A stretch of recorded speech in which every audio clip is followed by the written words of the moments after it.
小葵就悄悄地溜了出来，看到帅哥因寒冷而颤抖，小葵决定拿广志的围巾为他取暖。好温暖呢，谢谢你。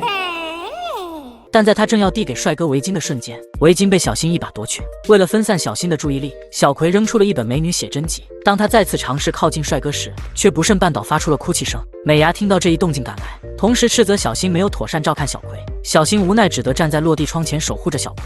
小葵机智地利用一块甜甜圈转移了小新的注意力，趁此机会悄悄地接近帅哥。但因为疲惫过度，他在接近的路上不幸睡着了。在梦境中，小葵沉浸在对帅哥的迷恋之中，而在现实中，帅哥终于修复好了窗户，并向美伢解释了窗户无法关闭的原因，原来是小新的玩具阻塞了窗户的轨道。